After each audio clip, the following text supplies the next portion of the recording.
Hare Krishna. So what we'll do is, we will have question answers for some time and then we'll chant a bhajan. Because once we've discussed divine qualities, Daivi Sampada in brief, now we'll need to have some discussion.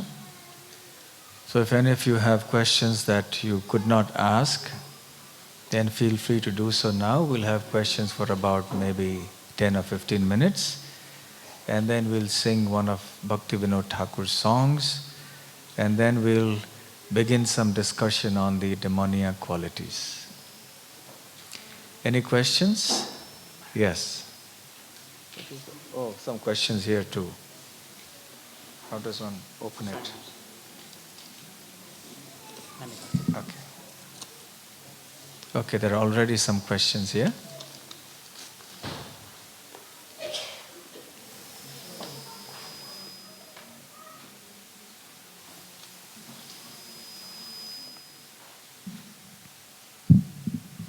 Okay, so the first question. My understanding is that even though everyone should get mode of goodness, at times mode of passion is necessary to perform service to Krishna. Do we need the demonic characters to perform our service to the divine? If yes, how?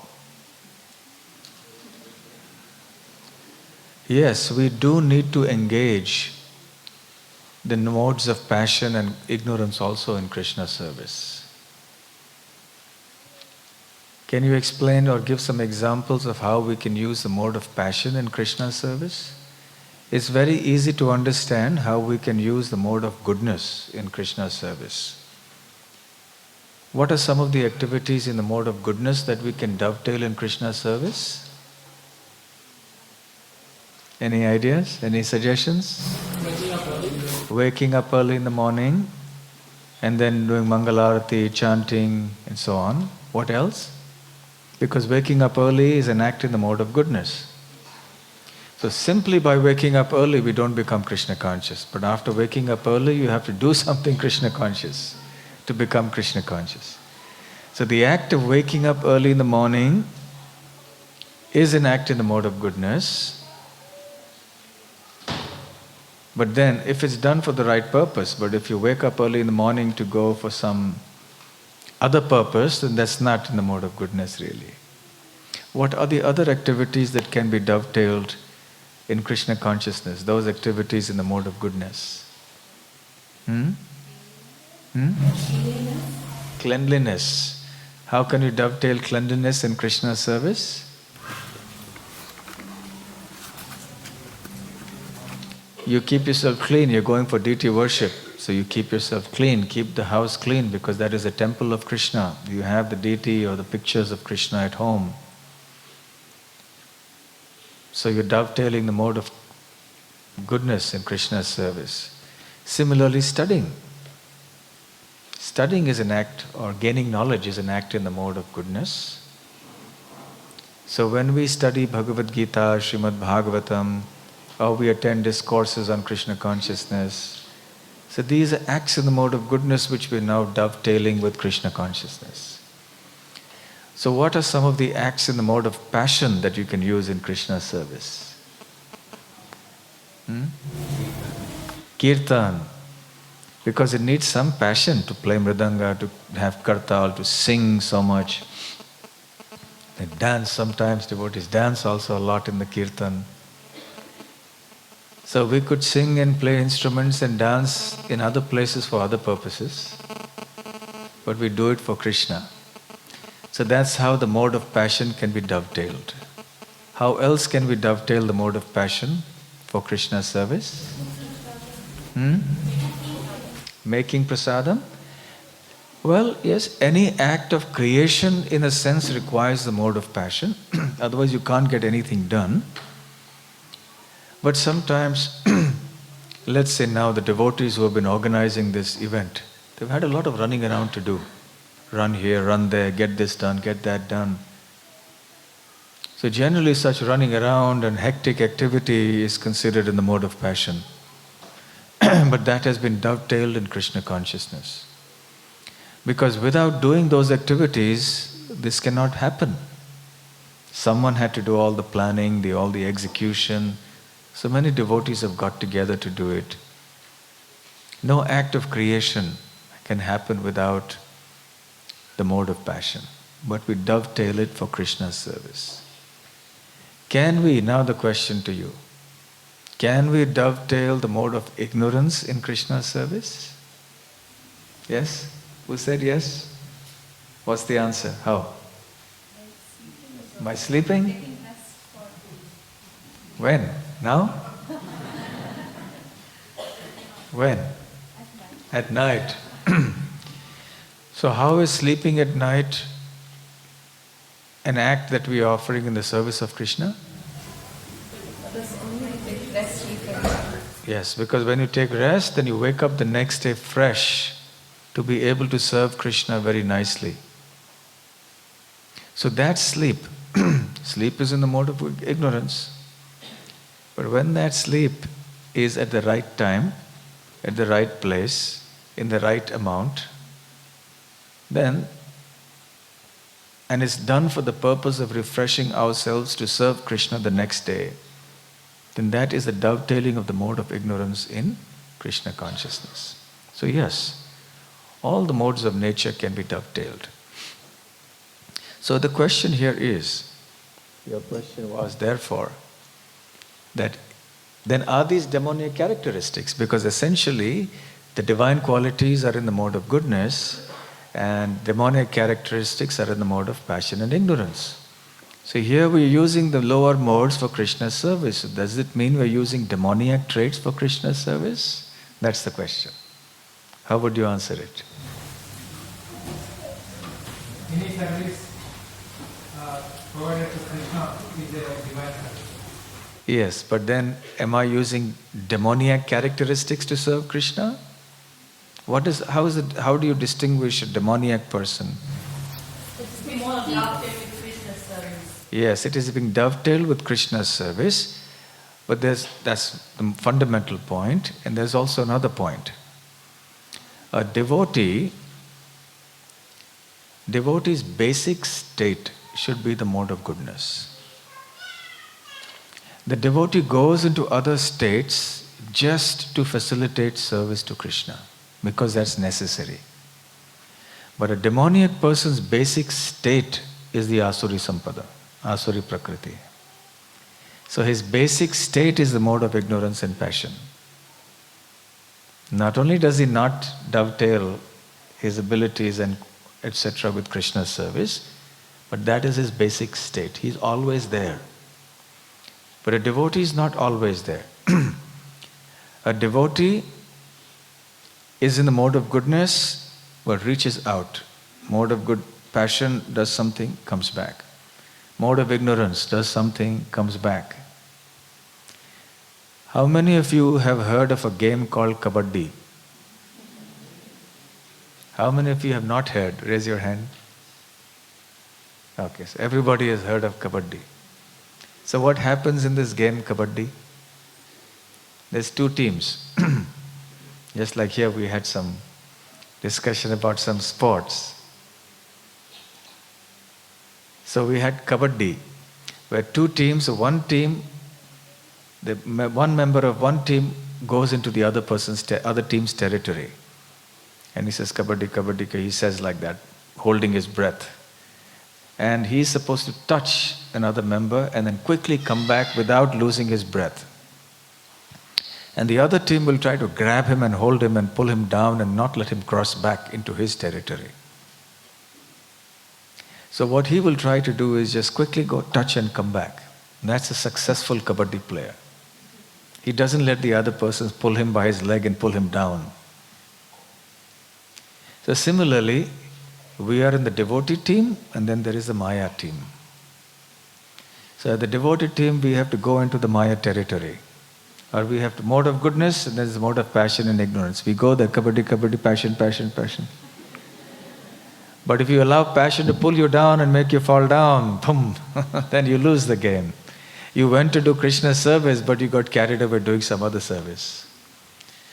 So we go there, you do Kabaddi, mode of passion, do whatever we have for Krishna's service and quickly come back. Mode of goodness. Then go mode of ignorance, kabaddi, kabaddi, go, do your work, sleep, come back. But if you sleep more than your required quota, you keep on sleeping when you shouldn't be sleeping, then you've been caught by the mode of ignorance. You lost that round. Did you get this analogy? You got this point?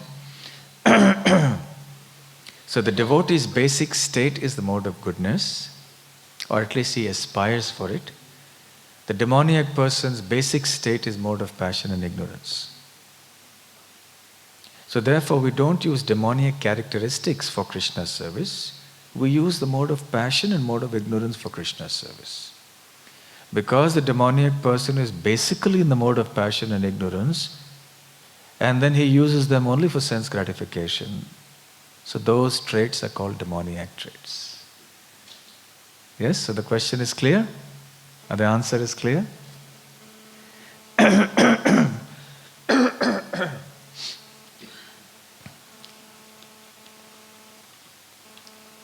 Can you please explain the background of Sri Prahlad Maharaj's birth? Yes, it is said that one time, of course there are many different pastimes of this sort. One of the pastimes that goes is that he was previously somehow or the other upset with something, and he was wandering in the forest and he got lost, and he didn't have any food to eat, and then he came across a temple and he wanted to just lie down there. He was tired, so there was a courtyard in that structure. It was an old dilapidated temple, so he cleaned the place and then he sat there. And all night passed away like that. It happened to be Narsingha Chaturdashi. So basically he fasted and he came and did some seva in a temple of Lord Nrsimhadev. So he got the birth. So this is one katha. So there are many such instances. But of course we understand that these are all exceptional devotees of the Lord who have done tremendous devotional service. And therefore they get a birth like that which Prahlad did. Then, in one of the lectures you mentioned about the fact that he's born as Haridas Thakur. Haridas Thakur is born as a combination of Brahma and Prahlad Maharaj. It was mentioned the reason for Brahma. What is the reason for Prahlad Maharaj to be born as Haridas Thakur? Not exactly that Prahlad was born as Haridas Thakur, but Mahaprabhu wants to say that Prahlad's characteristics are to be found in Haridas Thakur. So in that sense we say. So coming back to the previous question also again, when Jay was doing his chanting with the cricket match, what was going on? Now explain with this kabaddi analogy now. What was happening? So what was happening? Who will answer? Yes, he was getting from chanting. His basic home territory was there. He's supposed to be chanting. But he goes, kabaddi, kabaddi, he goes there. But there wasn't a need to go there actually. But he went there and very quickly he was held on. So he kept losing those rounds, one after the other. So then we have to be careful not to lose a round, not to go there. Similarly, fault finding is an activity in the mode of ignorance. So then he began to find fault. So in the drama here they were talking about this devotee or that devotee doing this or that. So it wasn't constructive criticism. It wasn't meant for any devotee's well-being or benefit. So therefore it was a foray into some territory that was not required. We entered into mode of ignorance when it was not required, and then we got tripped. We lost that round. Yes, are you getting this example now? So we mustn't enter into their territory when it's not necessary to enter. And when we do enter, we do only for the service of Krishna, and then we are careful that we don't get tripped. And nobody pulls us down on the other side. Okay, next question. My understanding is even though mode of goodness is the major focus, we also need to use mode of, this question is incomplete, mode of good. I suppose you mean mode of passion. It's incomplete. So yes, as I mentioned, we need to use all the three modes in Krishna's service. Then we can transcend or go beyond all the three modes. Someone recently asked me that our process of preaching is based on making others fearful of the miseries of this world. I could not answer that. Can you please enlighten us? Our process of preaching is not based simply on that. Our process of preaching is based also positively on giving people an understanding of the higher spiritual reality. That there is Krishna, there is God, He is all attractive, there is the holy name. So we preach in a holistic way. We preach about the real nature of this world, and we also preach about the world beyond. So we must give them a complete picture. The fact that this world is full of miseries is something that actually everybody knows. But because they don't have any answer, they don't have any alternative, so they continue to do the same thing and have false hopes that they will become happy tomorrow. So in Krishna consciousness, we give them the real alternative.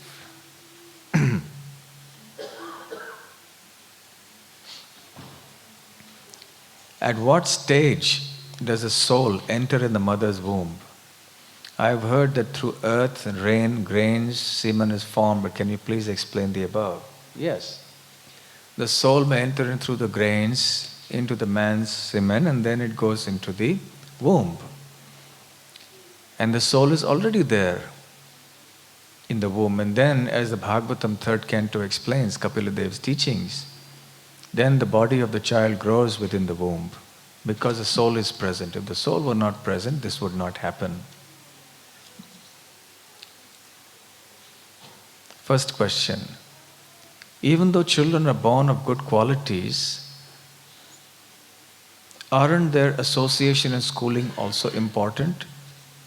Most certainly, yes. As I said, there are two things we have to consider. Number one is the basic state or the qualities with which somebody is born in this world.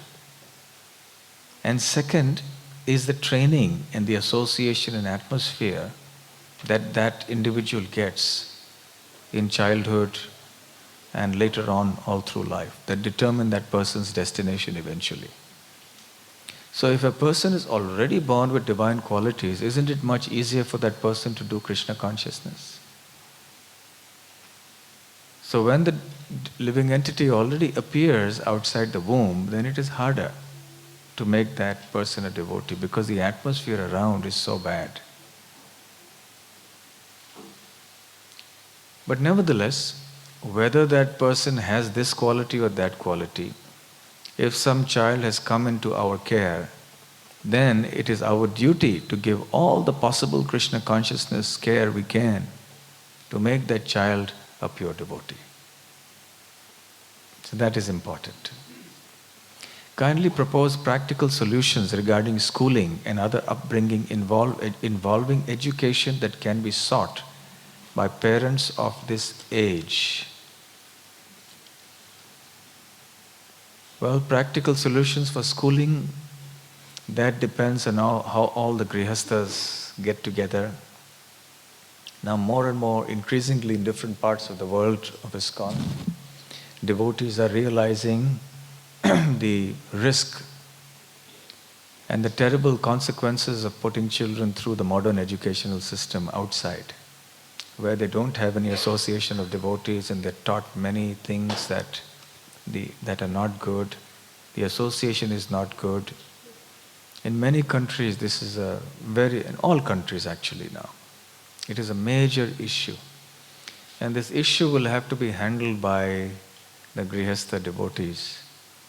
They have to come together and start their own educational endeavors so that the children of the devotee community can get educated nicely. They can get academic education that is necessary for them to survive in this world, and also get a lot of Krishna conscious education. So they become pure devotees of the Lord. There are other models of schooling, like a traditional Gurukula system also, but that many parents may not want to do. They may want their child to have accreditation to some formal board or something like that of the government. Be that as it may, but the devotee grihasthas must come together.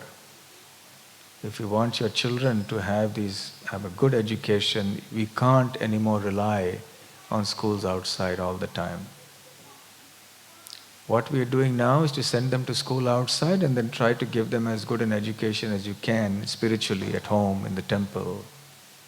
But it's a hard job, because to undo what they have learnt outside can be sometimes difficult.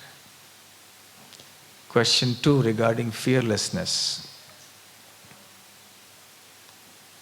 While I walk to my office, it also coincides with one of the neighbors taking their dogs for a walk. Sometimes they just leave the dogs freely and they run towards me and start barking. I can't help but to stand aside and wait for the owner to come and take them away. Fair enough. No problem. No disagreements there. After all, we have to use our intelligence as well in this world. Being fearless doesn't mean being foolish. So if you see that a dog is coming, rather than go and try to chant the first 3 verses of Gita to the dog, 16th chapter to the dog, and hope that he will go away, it may work or it may not work. Do the needful to protect yourself. We cannot imitate Prahlad Maharaj after all.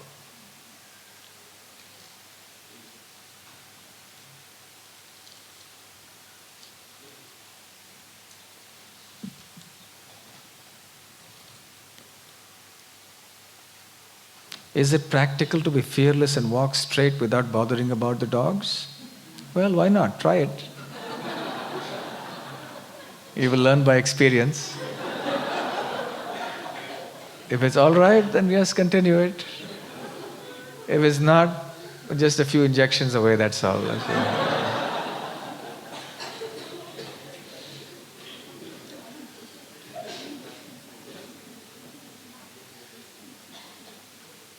Even sometimes when the dogs are not there, I do take the opportunity to call the Lord and think about Him more. That is fine.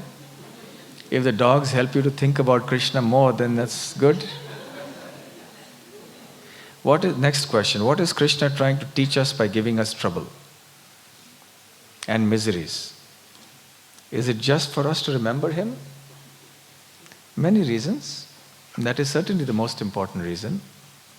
We must remember we also have our karma.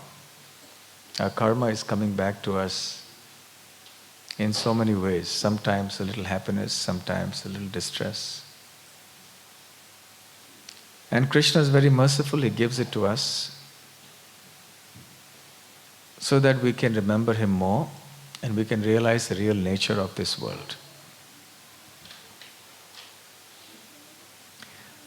How to control different thoughts while chanting? Don't think of other things while chanting. Focus on the holy names. Practice. Pray. And be determined. And don't stop, because the mind will wander. Even after determined effort, every now and then the mind will wander. We just have to keep on pulling the mind back and trying to chant with devotion and feeling. Then we will see there will be much improvement.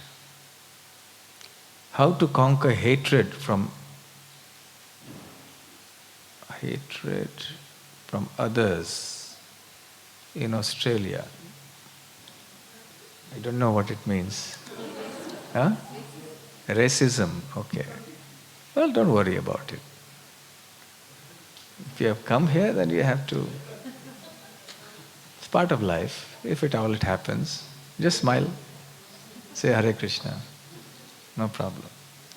But if it happens in a serious way, of course, then if you need to protect yourself, then do the needful. If something gets a little troublesome, if it's serious, then you do the needful, otherwise don't bother about it.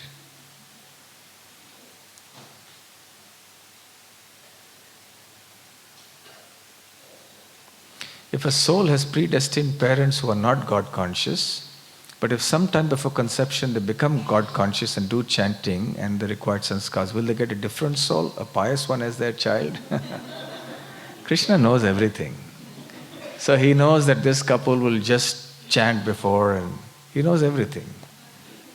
So then every soul is fit for every parent. Krishna is never taken by surprise.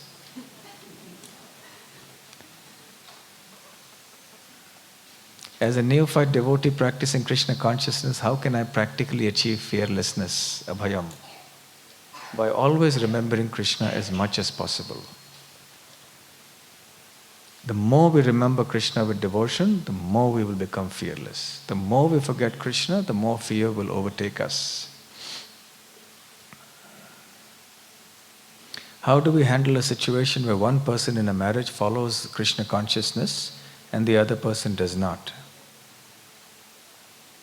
Is it advisable for a child to come into this environment?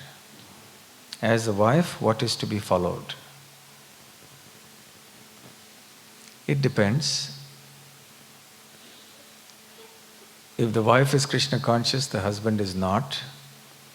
It depends how much the husband is not Krishna conscious. If he is neutral, is he just favorable but not practicing himself? Is he positively negative? Is he really obstructive? Is he really causing too much trouble in the wife's doing Krishna consciousness? It depends. So one has to judge from case to case to see. And if the situation is at least neutral, then certainly the child can come into Krishna consciousness and the mother can take the responsibility for the Krishna conscious development of the child. And by keeping on feeding the husband prasadam, then she will make him a devotee also, eventually. And one last question.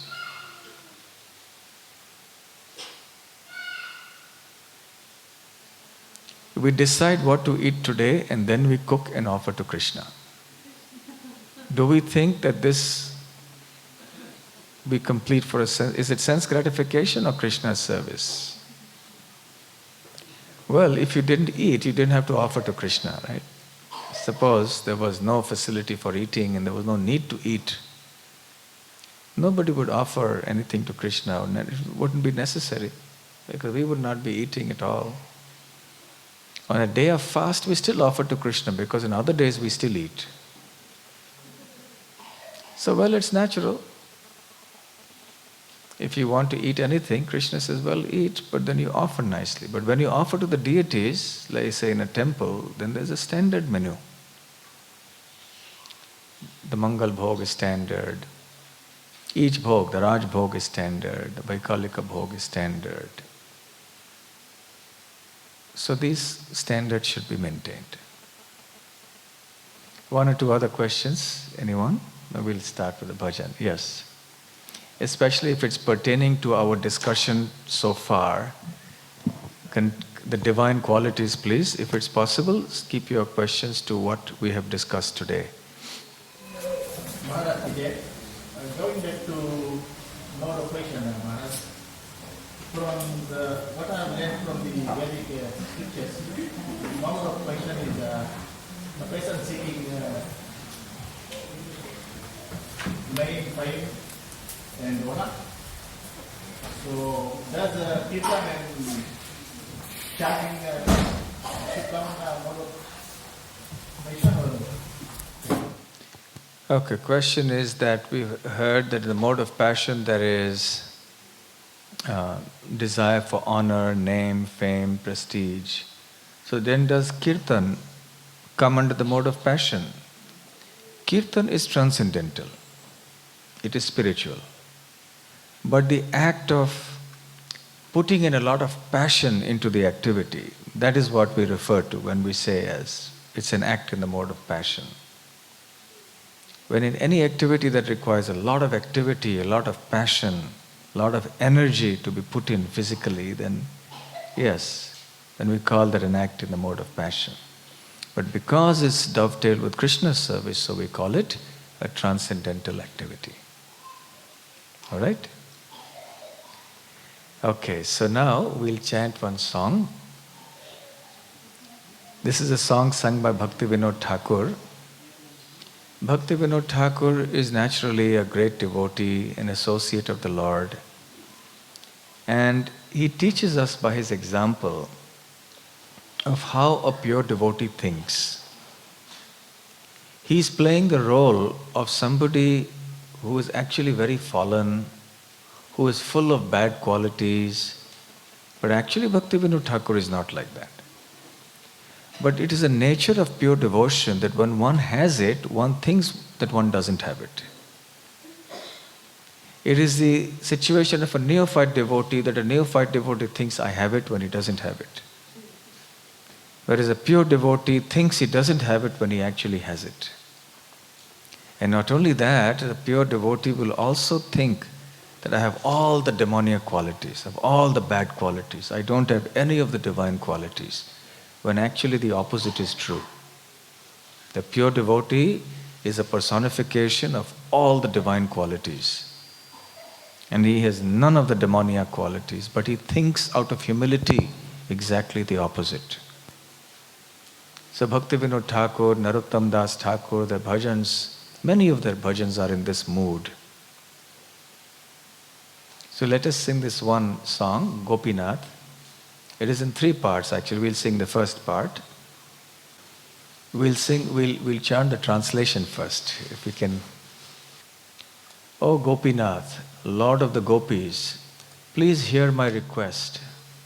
I am a wicked materialist, always addicted to worldly desires, and no good qualities do I possess. Please shift it a little bit, yeah. O Gopinath, you are my only hope, and therefore I have taken shelter at your lotus feet. I am now your eternal servant. O Gopinath, how will you purify me? I do not know what devotion is, and my materialistic mind is absorbed in fruitive work. I have fallen into this dark, perilous, worldly existence. O Gopinath, everything here is your illusory energy. I have no strength or transcendental knowledge. And this body of mine is not independent and free from the control of material nature. O Gopinath, this sinner who is weeping and weeping begs for an eternal place at your divine feet. Please give him your mercy. O Gopinath, you are able to do anything, and therefore you have the power to deliver all sinners. Who is there that is more of a sinner than myself? O Gopinath, you are the ocean of mercy. Having come into this phenomenal world, you expand your divine pastimes for the sake of the fallen souls. O Gopinath, I am so sinful that although all the demons attained your lotus feet, Bhakti Vinod has remained in worldly embrace. So even though Bhakti Vinod Thakur is posing himself, or he feels himself to be a materialist and fallen and sinful, but you can see the intensity with which he is seeking shelter and protection from the Supreme Lord. That feeling of shelter, of seeking shelter, can happen only in a very, very staunch devotee. Gopina mama nivedana sono vishay durjana sada kamarata kechu nahi mora guna. Gopina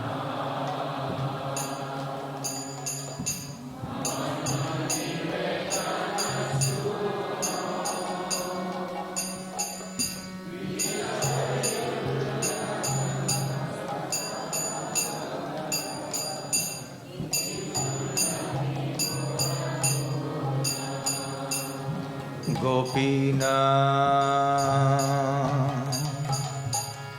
আমার ভরসা তুমি তোমার চরণে তোইনু শরণ তোমার কিঙ্কর আমি গোপীনা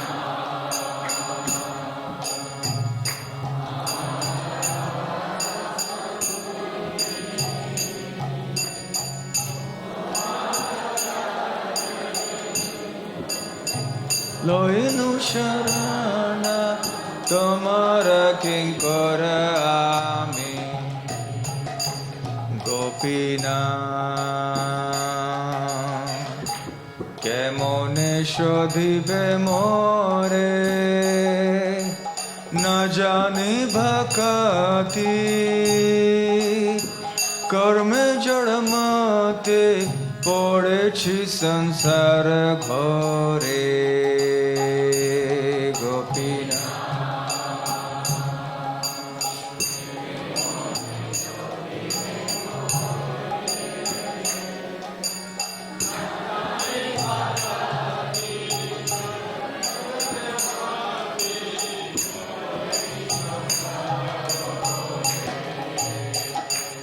গোপীনা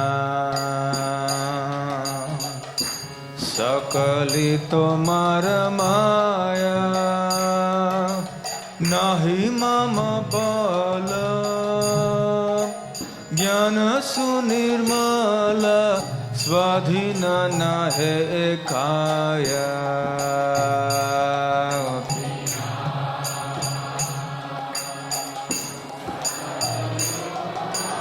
মায়া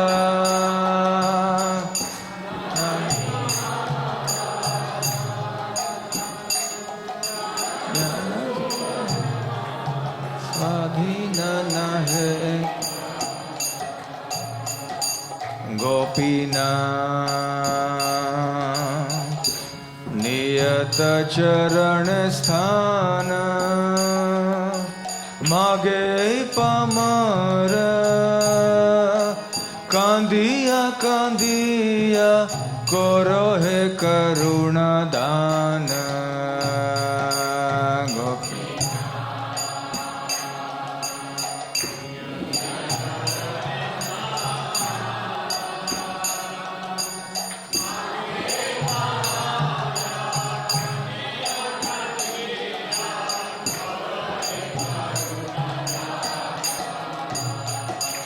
গোপীনা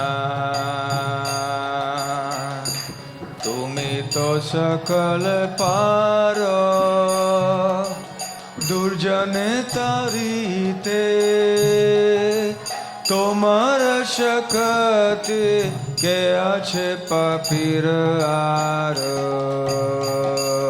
গোপীনা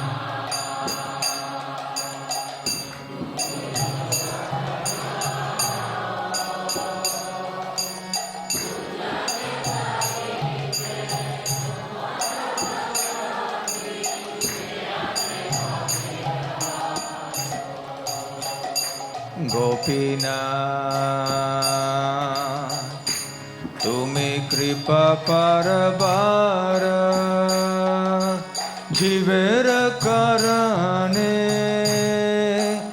আসিয়া প্রপঞ্চে লীলা করে সুবিস্তার গোপীনা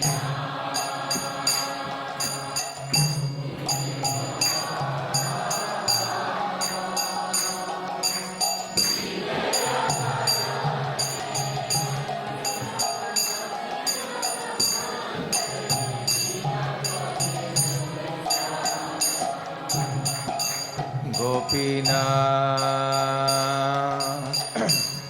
আমি কি দোষে দোষী असुर सकल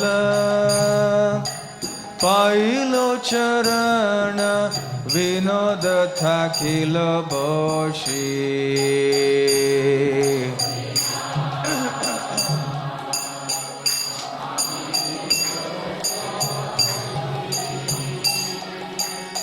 Asura Sakara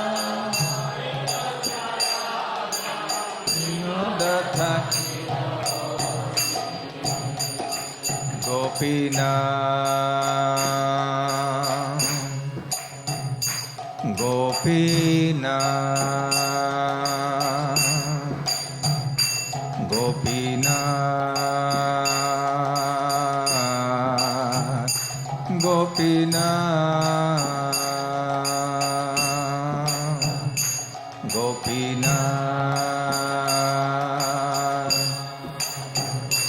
Gopina Gopina Gopina.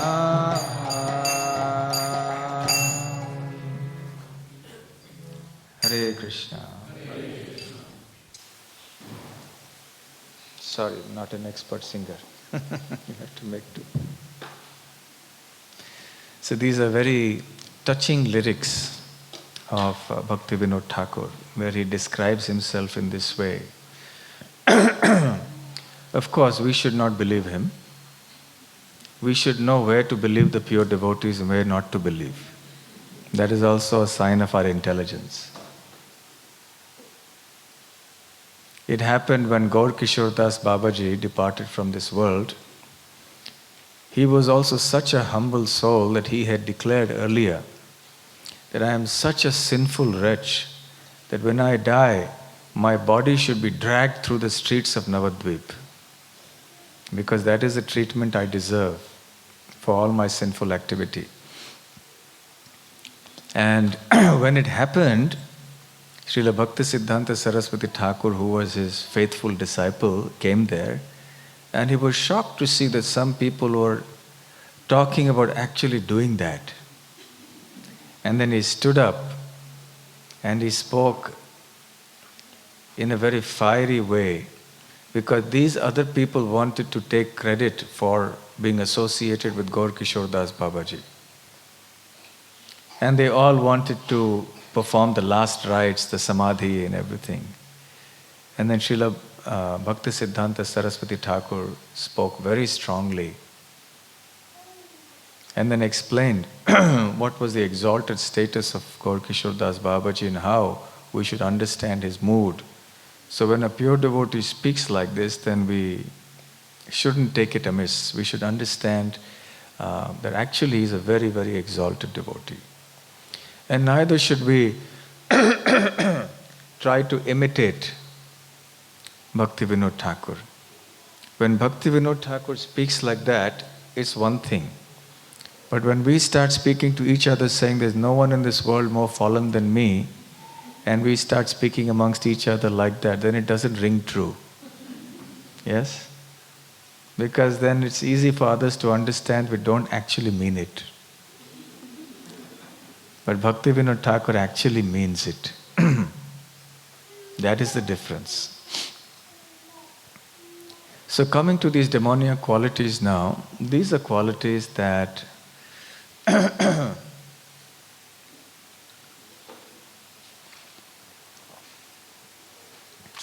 we never like to see in others. So then why should we like to see them in ourselves? People often complain about the demonic qualities in others. Oh, he's so egoistic. Oh, he's this or he's that. But they neglect to examine their own hearts to see whether these qualities are within us as well. And an honest introspection or examination of our own hearts will reveal that indeed we have many, many such things in our heart. So we have to be very, very careful about these demoniac qualities.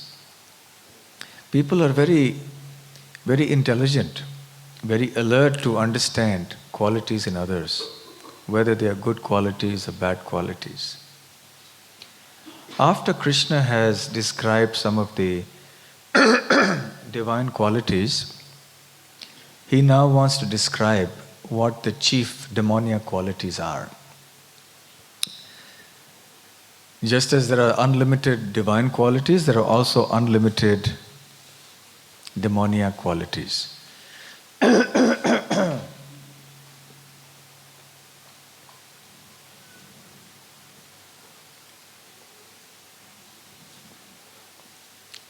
And Krishna will be speaking about some of them. Can we have Bhagavad Gita, chapter 16, text 4?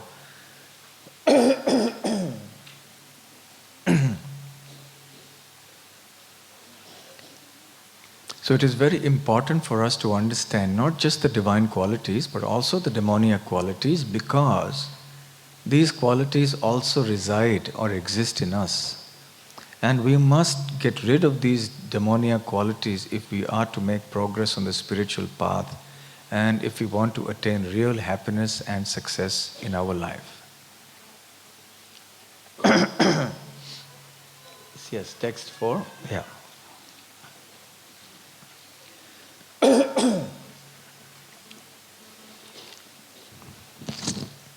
Okay, so what is the demoniac nature? Krishna explains here. Dambho darpo bhimanascha krodha parushameva cha ajnanam cha bhijatasya Partha sampadamasurim. Srila Prabhupada's translation. Pride, arrogance, conceit, anger, harshness, and ignorance. These qualities belong to those of the demoniac nature, O son of Pritha.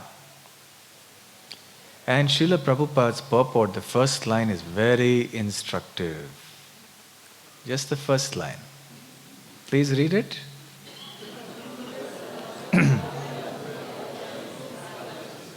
In this verse, the royal road to hell is described.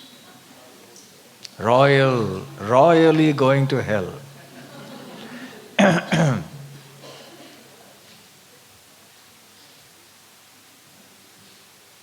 Srila Bhakti Siddhanta Saraswati Thakur would tell this little anecdote about this priest who went and was preaching to one man who was addicted to drinking alcohol. And he said, look, if you continue drinking alcohol, then you will go to hell. Really? What is hell? Oh, it's a very cold place, very dark place, and so on and so forth. So then, okay, I'll go to hell. What about such and such? He also drinks. Well, he'll also go to hell. Well, what about that one? He drinks too. Well, he'll also go to hell. What about that one? He's a gambler. He'll go to hell. What about that one? He's a womanizer. He'll go to hell. What about that one? He's always abusing everybody else. He'll also go to hell. So this man explained, oh, the whole village will be in hell. What a wonderful place. I'll be back in... So very nice. I don't mind going to hell because everyone I know will be there. We'll be good friends. We can do everything we like in hell. We'll all be together. Another story Bhakti Siddhanta used to say is that, again, a similar thing. This priest is talking to somebody who's an alcoholic. He's actually talking to a coal miner, not an alcoholic. He was telling him how he should take shelter of God, otherwise he will go to hell. He said, what is this hell? It's very cold. Well, here inside the coal mine also it's very cold. It's way down deep in the earth. Well, this coal mine is also deep down in the earth. It's very damp. Well, this is also very damp. It's very dark in hell. Here also it's very dark. So everything that the priest said about description of hell was there in the coal mine. So this priest was thinking, what do I tell him now? Ah, yes, in hell there is no television, there's no newspapers. Oh my God, really? Then I better not go there. Because people nowadays you'll have to say, well, there's no Facebook in hell. Or there's no internet in hell. Oh, that's too much. Then I better not go to hell. So anyway, this is very, very instructive. In this verse, Srila Prabhupada says the royal road to hell is described. So what are the qualities mentioned here? Dambhaha, pride. Darpaha, arrogance. Abhimanaha, conceit. Krodhaha, anger. Parushyam, harshness. Ajnanam, ignorance. And again you see, abhijatasya. What is the meaning of abhijatasya? You remember from our discussion? Yes, these are the qualities that one who is, he is born with such natures, belong to those who are born of the demoniac nature. So just as those with divine qualities are born like that, abhijatasya, similarly here also. So you know the things that we should do to get a child who has a divine nature, you also know the kinds of things you should do to get a child who has a demoniac nature.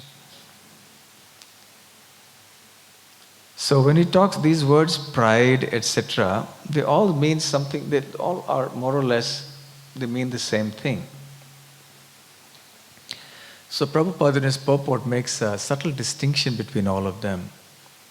The dambhaha or pride refers to pride in one's own religiosity, in one's religious practice, maybe in one's religious charity, and one is proud to show oneself as being very spiritually advanced, whereas one is not, because if one is proud, then how is one spiritually advanced? But nevertheless, one tries to portray oneself as a very religious, charitable, spiritual kind of person. So that kind of pride is called dambhaha. Then darpaha. Arrogance refers to,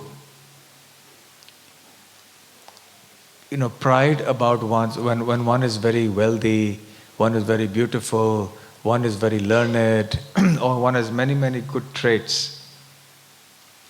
Then one becomes proud. So that is called darpaha or arrogance. Abhimanaha, conceit. The conceit is when one wants to demand respect, not command respect. One hankers for being worshipped, puja, labh, pratishtha. So this pratishtha, one wants labh, puja, one wants to be worshipped by others. And one demands respect. I am such and such, therefore you must respect me. And if you don't respect me, then one gets very angry. One devotee was joking the other day, he was half serious. He was actually mentioning, maybe he was fully serious. He was saying that the one way to really, really test our ego, and whether we are conceited or not, abhiman, is to offer that person obeisances every day for a long time, and then suddenly to stop offering obeisances to that person. Then what happens to that person? The person starts thinking, this person was always offering me obeisances before, and now he has stopped offering me obeisances. Something's wrong here. And then inside there is some anger that builds up. Next time I'll see if he's going to offer me again. Doesn't offer. Why is he not offering me obeisances again? Very instructive point. That even unknowingly we get attached. We become proud even without knowing it. Only when something else happens or when it's taken away, then we realize, oh, I'm becoming attached to receiving obeisances. Similarly, elsewhere we were just being called normally whatever we were called in the outside world. But when we come here, people call us Prabhuji, they call us Mataji, they call us by so many names. So we like it because these are terms of respect. But we should not be attached to these things. Therefore, Prabhupada used to say that we must call other devotees as Prabhu, but we must not introduce ourselves as Prabhu. Sometimes new devotees say, I am so and so Prabhu. But we should never introduce ourselves as Prabhu. We should always introduce ourselves as Das or Dasi. And other people, therefore our names after initiation are all Das or Devi Dasi and so on. Other people think of this as being demeaning, as being undignified, to be a servant or a Das of somebody else. But it's actually a very exalted status. It's actually very nice. One time one person came to our temple, I want to meet Mr. Das. He thought that this Das is a surname. So then I replied to him, we have many Mr. Dases and Mrs. Dasis and Miss Dasis. So which Mr. Das do you want to meet? So these three things, Dambhaha, Darpaha, Abhimanaha, subtle distinction between them. It's so important. These things will creep upon us sometimes even without us noticing it. When we notice these three qualities in others, don't we immediately feel, oh, just see, yes? We don't like it. But we don't notice when these qualities start appearing in us. We don't even notice it. So it's better not to receive respect. Because when we receive respect and it doesn't come, then it burns like anything in the heart. Why is that respect not coming? Therefore we see that people who are in high positions, political office or whatever, socially very prestigious positions, or they have opulence, and then it's taken away from them, they can't tolerate it. Therefore, right till the very end of their life, they remain in office. Srila Prabhupada used to say, the political leaders today, they will remain in office either till they die, someone shoots them with a bullet, or till they are voted out of office, or someone comes and removes them from office. Because it's very difficult. Once you've tasted this kind of thing, you cannot do other things. It's you cannot do without it. These things can be intoxicating. When people are offering you respect and worship, and if one becomes very proud of what one has. So these are typical traits of the demoniac nature. In fact, pride, so all three we can generally classify as pride, but as you can see, there are different shades of pride. Therefore, Krishna has mentioned them separately. Pride in general is called madness in the Vedic literature. Mada. Mada is a state of intoxication, like a man who's intoxicated. Mattaha, unmattaha, pramattaha, different stages of intoxication. When a man is intoxicated or mad, he doesn't talk in a sensible way, doesn't he?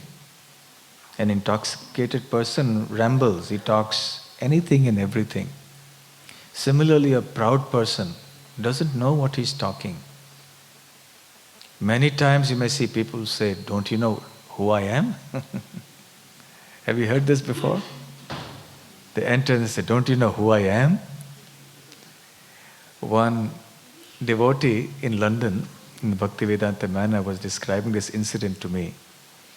That one very famous actor from India came to London. And he had acted in many movies or television or something, and he was very, very famous. He happened to come to our ISKCON temple. And he entered the temple hall, and devotees were sitting there. Some were ladies doing flower garlands for the deities, some maybe doing something else, and he entered there. Nobody even looked at him because they didn't recognize him. Who is this person? They don't know.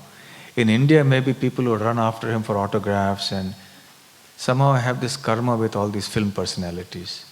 Whenever I travel in flight, Many times there's some or the other film actor or actress, or at least I think they are film actors or actresses, by the way that people run after them and they want to get the autograph, they want to get photograph with them.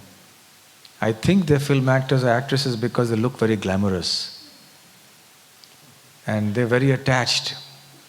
So anyway, this actor came and then he looked around and nobody was recognizing him. Nobody said anything to him. Finally, he said he was so frustrated that he went up to the devotees and said, "Don't you know who I am?" Because he was used to so much respect in India, so much fan adulation. People were going mad after him. Whenever he stepped out in the streets, he would have people coming, recognize him at the airports. Everybody would come. And here it was intolerable for him. Nobody even looked at him. Nobody even recognized him. So it was torture for him.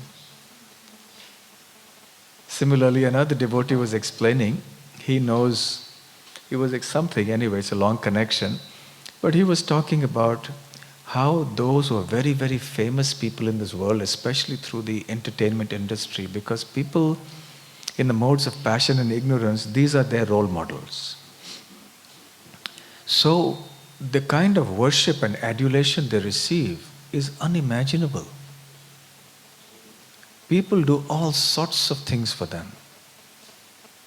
And when these people are no longer famous, or they become a little older, they lose their beauty, or they're not popular, or they don't have any cinema or movies coming out, then they really go into depression. They actually have to get medical assistance because so long they were worshipped like anything. And they got accustomed to that. They got addicted to that worship. Foolish people praise one another.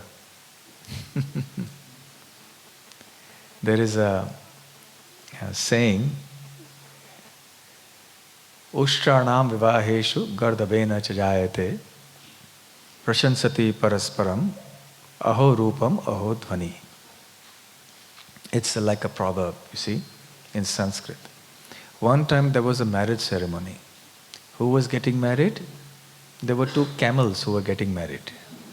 The he camel and the she camel. So very nice arrangements had been made, and all the other animals had been also invited.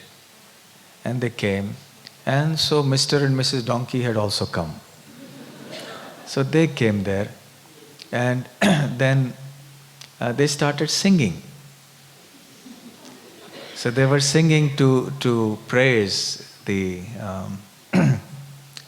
couple. So what were they singing? They were singing, so they were praising the couple, the bride and the bridegroom. Aho Rupam, how beautiful you look. And then the camel, Mr. and Mrs. Camel, then began to praise the donkeys. Oh, Aho Dhvanihi, how sweetly you sing.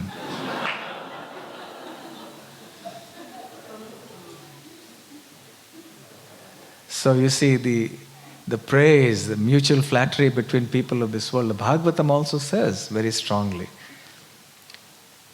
those who are like dogs, hogs, camels and asses praise people who have no interest in hearing and chanting the glories of Krishna.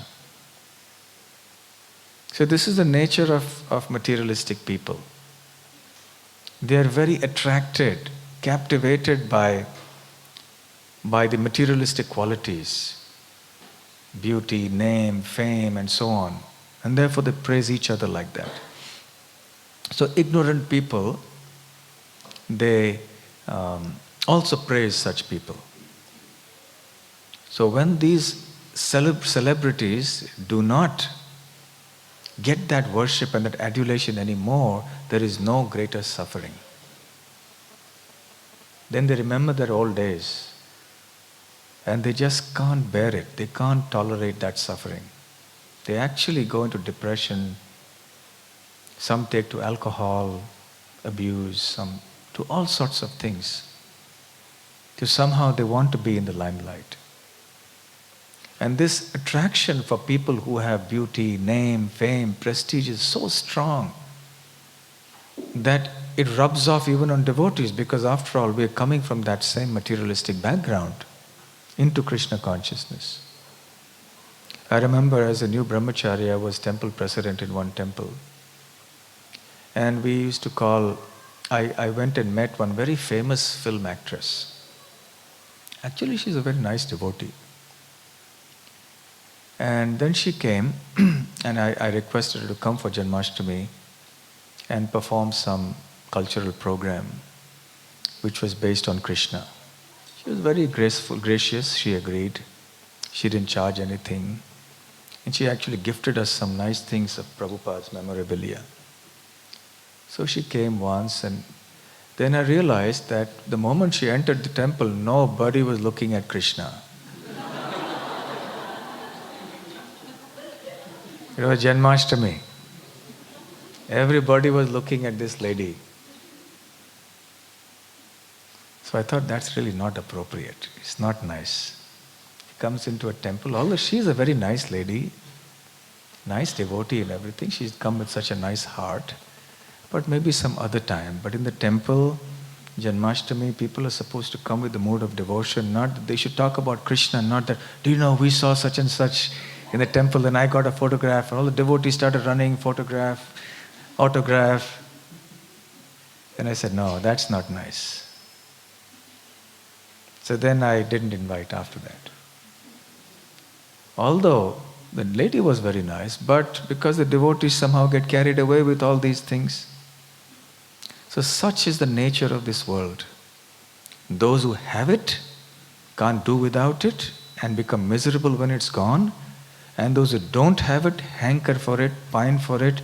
And if they don't get it, then at least they want to be with those who have it. So this may appear very sophisticated and so on and so forth, but it's actually demoniac. Of course, this lady was not demonic. She was very nice, very devoted actually. So in any case, but this hankering for all the things, the flashy things of this world, etc., that is very mesmerizing to the ordinary conditioned living entity. So dambhaha, darpaha, abhimanaha. And then krodha. Krodha means anger. The anger comes also very naturally.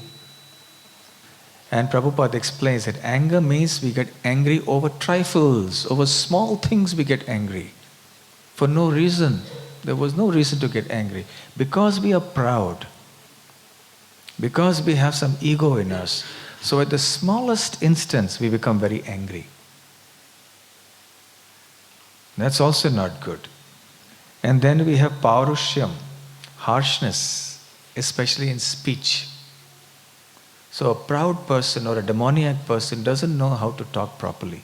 If he talks properly, you will know that there is some interest he has. Therefore he's talking very nicely.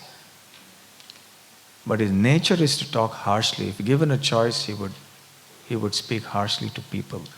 But we heard in the divine qualities, the quality of gentleness. And we heard about Lord Ram. Do any of you remember some of the Sanskrit terms I used for Lord Ram's speech and dealings? Mridu bhashi. What does it mean? Soft spoken. The other thing?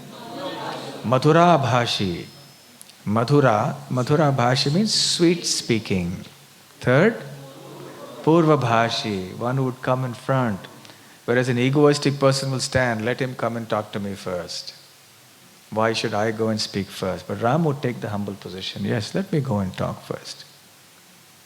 And then, priyam vadaha, which means talking pleasingly. You see, you can make out somebody's previous life or some little glimpse of somebody's past by studying the person's behavior and his speech and so on. Some indication can come. The same sentence spoken in one way indicates something. When somebody naturally speaks like that, another person will speak in such a harsh way. The same thing. Need not speak it in a harsh way, but just speaks it like that. Then one can understand there's a background to it. So therefore, parushyam, harsh speech. And then of course there is ajnanam, which means ignorance, which means lack of discrimination, lack of intelligence, not knowing what to do, what not to do. One loses one's discrimination, sense of discrimination. So these are some of the qualities that he mentions here, and Srila Prabhupada's explanation of these qualities. 6 qualities that he mentions here. And he continues in text number 7. So can we move to text 7?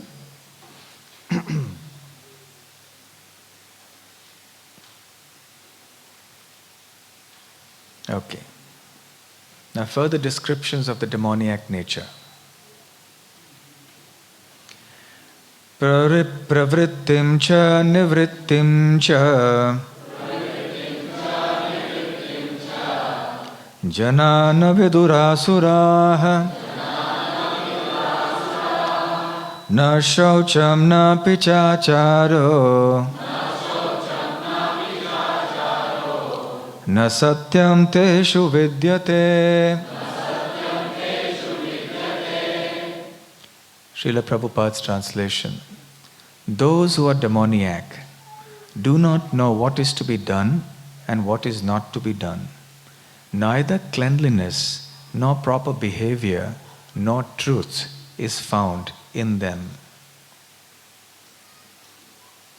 And as was mentioned, as Govind Hari Prabhu mentioned in the play during the drama, that a demoniac person doesn't mean that one who's got horns or looks like Dracula with his teeth pointing out or something like that. He can look like a very sophisticated, polished person wearing the latest fashionable clothes, driving in a fancy car, living in a big house.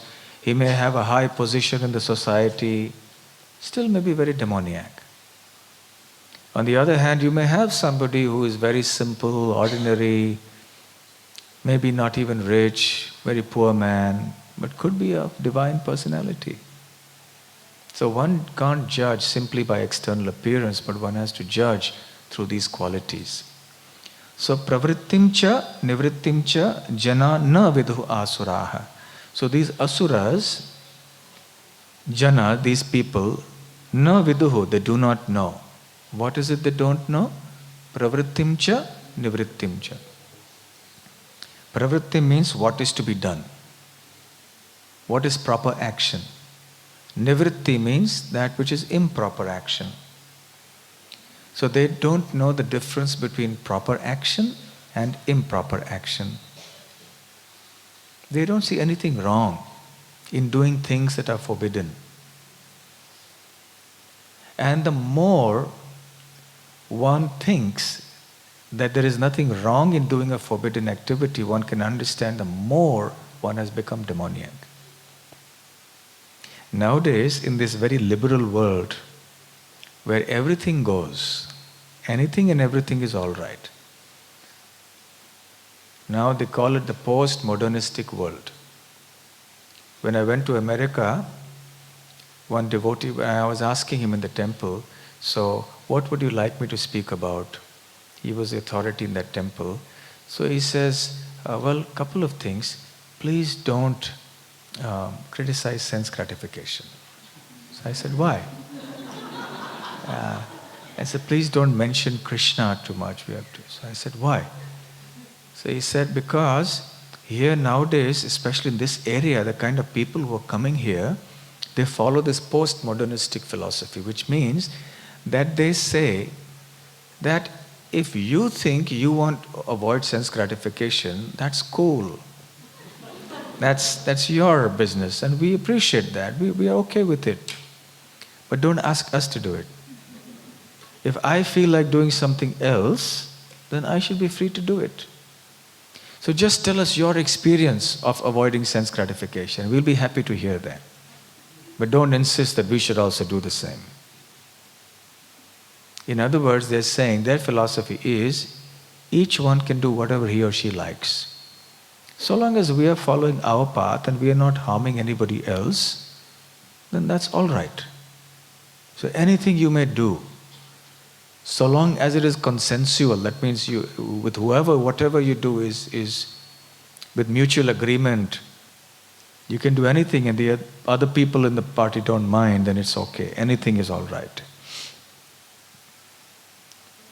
So in the name of liberalism and in the name of sophistication, actually demoniac philosophy is being propagated. So this modernistic or post-modernistic philosophy is nothing but a more sophisticated form of demoniac nature manifesting. So there is no sense of regret or no sense of, what to speak of shame, but no sense of any conception that this thing is not proper. We should live a decent life. We should have some restrictions. So pravrittim cha nivrittim cha janana vidurasura. They don't know what is to be done and what is not to be done. And in fact, in Kali Yuga, it is the exact, what happens is, what is to be done is considered not to be done, and what is not to be done is considered something that should be done. So dharma becomes adharma, and adharma becomes dharma. And if you don't do adharma, you're considered to be something that is strange. If you're avoiding adharma, that is considered adharma. And practicing dharma is considered to be adharma. So this is the situation in the modern world. The demoniac tendency. So we have to be very careful of these modern day conceptions of life, which is all over in the world now. We should be free. There should be no restrictions on anybody for anything. If someone wants to do it, it's his free will. Let him do whatever he likes. There is no reference to any standard code of conduct or any morality or ethics or anything of the sort. So long as I am not harming anybody. That's one thing they insist on. We shouldn't harm anybody. So therefore, of course, stealing is they consider sin rightly, because we are harming somebody else. But other things, it doesn't matter. There's nothing wrong with it.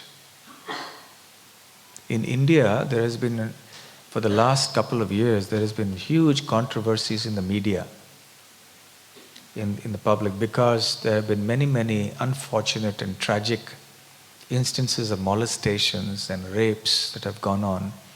And this has captured the public attention in a very vivid way. And many of them, these cases of molestation were very gruesome, very gory, terrible. It just goes to show how degraded people have become in this age. And some people, they happen to suggest that please punish these people who have committed this crime as much as possible, but we also request that ladies should also dress a little modestly, and ladies shouldn't act in a way that will incite these unscrupulous people to do these things. Don't give them an opportunity to do that. There was such an uproar over these things. There were demonstrations on the streets where you should not curb our freedom. We can dress any way we like. What is wrong? And there were, in India, people going with banners, it's my body. So if I want to show my body, I will show it's my body. So this is a demoniac mentality coming in such a strong way in India also now. So they said, you should not tell us what we should wear and what we should not wear. You should just stop those people from doing this act of molestation. But it's very hard to stop people where the modes of passion and ignorance are so strong. Very hard when somebody surreptitiously does something. You may punish them, but that's afterwards. So one person gave a very nice analogy for this. What these people are saying is akin to saying that I'll leave the door of my house open at night, but nobody should steal from my house. Well, yes, it is true that nobody should steal from your house, and if anybody steals, they should be punished. But if you leave your door open, you don't take your precautions, you don't have any, then how do you expect to blame the police or whoever else for these things? You should also take a little bit of precaution. So similarly, everybody in this society has an obligation. They think that by dressing in any way they like, that they are not causing any harm to others because it's my free will, it is my body. But they are indeed causing so much agitation in the minds of people around. All this cinema, this television, what is going on? That is simply this.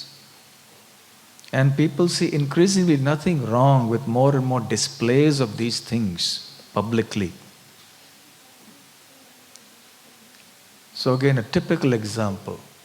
There is no sense of regret that what I'm doing. Rather, offense is the best form of defense. They will come out and actually be very offensive and say that, no, it is our right. So the sense of modesty, the sense of decency, the sense of understanding what is right, what is wrong, the discrimination is gone. So this is percolating down to the grassroots, and the common people are imbibing these demoniac traits. In the name of modernizing, in the name of modernism, in the name of liberalism, in the name of freedom. So this is not liberalism, it's not freedom, it's just a demoniac civilization, where everything is just becoming more and more animalistic. Animals also don't have such distinctions between what is proper and improper. Actually, sometimes they have more sense of discrimination than humans. So these are some indications of the demoniac mentality. So I'm saying all these things so that we understand the implications of the demoniac mentality, so that we can get a deeper understanding of what this demonic mentality is and how far and how deeply these things have pervaded into our society in the modern day and age. And how our children are also getting affected by these things. So this culture has to start from the beginning, and the devotee community also has to begin by setting a good example to the world at large. Na shaucham, na api cha acharaha. No shaucha means they have neither cleanliness, neither do they have achar, not pickle. Achar means good behavior, sadachar.